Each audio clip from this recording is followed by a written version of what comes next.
वो भी लड़की। ये आजकल के बच्चे भी ना वन चलाने की महिमा को नहीं समझते और आदमी भी बिल्कुल निकम्मे हो गए हैं। जो बहुएं कहती है ना वही सुनते हैं। मेरे अपने घर में भी ना यही हाल है, किसी और को क्या कहूँ। बेटा नहीं होगा तो वंश का नाम जीवित कौन रखेगा? लड़की हो उसमें हमें कोई एतराज नहीं, बस एक ही सन्मान है तो वो लड़का ही होना चाहिए। तो ये बात इन दोनों को कौन समझाए? किट्टू का तो इतना कुछ नहीं है, जो नायरा कहती है उसके हाँ में हाँ मिलाना है बस। नहीं पंडित जी, आप नहीं समझ रहे।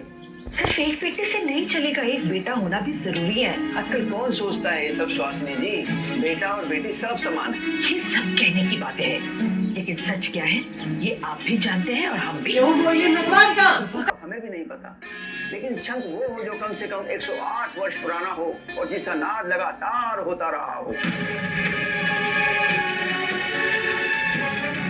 पर ऐसा शंख कहाँ से लाएंगे पंडित जी? ढूंढने से तो भगवान भी मिल जाते हैं जजमान। अगर आपको कुल दीपक की इतनी ही चाह है तो प्रयत्न कीजिए।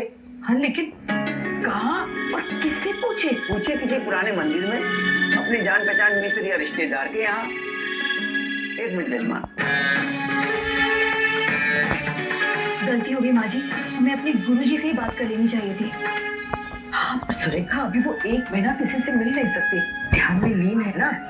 लेकिन ये पंडित जी भी बहुत जाने वाले हैं, निर्मला के घर बरसों से देखते आ रहे हैं।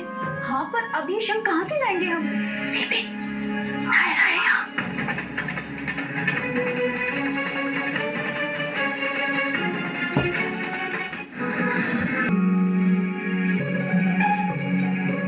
देखो प्लीज चिढ़ाओ मत, ओके? मुझे ऑलरेडी बहुत टेंशन हो रहा है। वो भी लड़की। ये आजकल के बच्चे भी ना वन चलाने की महिमा को नहीं समझते और आदमी भी बिल्कुल निकम्मे हो गए हैं। जो बहुएं कहती है ना वही सुनते हैं। मेरे अपने घर में भी ना यही हाल है, किसी और को क्या कहूँ। बेटा नहीं होगा तो वंश का नाम जीवित कौन रखेगा? लड़की हो उसमें हमें कोई एतराज नहीं, बस एक ही सन्मान है तो वो लड़का ही होना चाहिए। तो ये बात इन दोनों को कौन समझाए? किट्टू का तो इतना कुछ नहीं है, जो नायरा कहती है उसके हाँ में हाँ मिलाना है बस। नहीं पंडित जी, आप नहीं समझ रहे। सिर्फ एक बेटे से नहीं चलेगा, एक बेटा होना भी जरूरी है। आजकल कौन सोचता है ये सब स्वासिनी जी? बेटा और बेटी सब समान है। ये सब कहने की बातें हैं, लेकिन